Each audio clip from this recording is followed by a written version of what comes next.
చిన్ని కథలు చెప్పనాకి స్వాగతం. మాట్లాడే రాయి అల్లరి రాజు కథ ఇది. ఒక ఊరిలో రాజు అనే ఒక అల్లరి అబ్బాయి ఉన్నాడు. రాజు చాలా తుంటరి అబ్బాయి.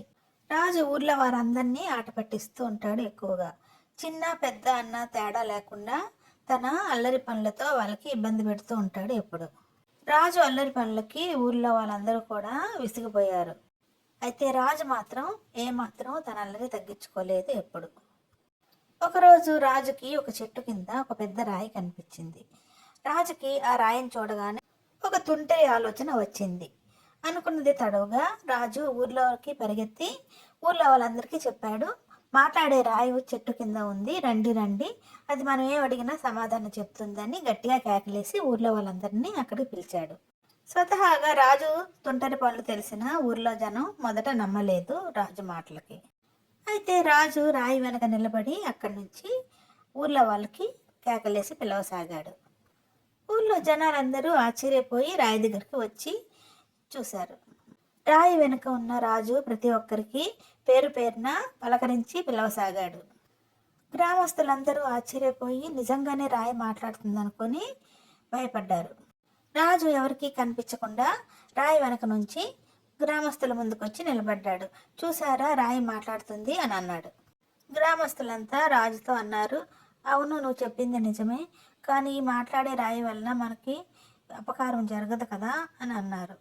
రాజు ఊర్లో వాళ్ళతో అన్నాడు, మరేం పర్వాలేదు, ఈ రాయి నేను చెప్పిన మాటే వింటుంది, అందుకు మీకేం భయం లేదు అని అన్నాడు.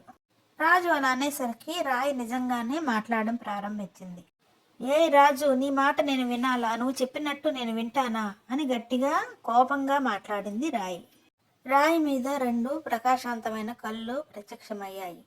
అలాగే పెద్ద నోటితో పక్కపక్క నవ్వసాగింది రాయి. అనుకోని ఈ సంఘటనకి రాజు భయపడిపోయి గట్టిగా అరుస్తూ పరిగెత్తసాగాడు. రాయి నిజంగానే మాట్లాడుతుంది. నాకు తెలియదు ఈ రాయి ఎలా మాట్లాడుతుందో. నేను మీ అందరికీ అబద్ధం చెప్పాను ఈ రాయి మాట్లాడుతుందని. ఇది నిజంగానే మాట్లాడుతుంది, ఇందులో ఏదో ఉంది, పదండి అని కేకలేస్తూ పరిగెత్తసాగాడు. రాజు మాటలకి ఊర్లో జనాలందరూ కూడా భయపడి వారితో పాటు పరిగెత్తసాగారు. ఇక అప్పటి నుంచి రాజు తన అల్లరి పనులు మానేశాడు. బుద్ధిగా ఉండడం నేర్చుకున్నాడు. ఏ రాయి చూసినా రాజుకి మాట్లాడే రాయే గుర్తొచ్చి భయపడసాగాడు. ఇక ఎప్పుడు తుంటరి పనులు చేయను, బుద్ధిగా చదువుకుంటాను, స్కూల్కి వెళ్తానని తల్లిదండ్రులతో చెప్పాడు రాజు. మరి రాజు ఇచ్చిన మాట గుర్తుపెట్టుకొని బుద్ధిగా ఉంటాడో లేక మళ్ళీ మామూలు అయిపోతాడో కొన్ని రోజులకి తెలియదు. ఇలాంటి చిన్ని చిన్ని కథల కోసం do like, share and subscribe my channel చిన్ని కథలు చెప్పనా.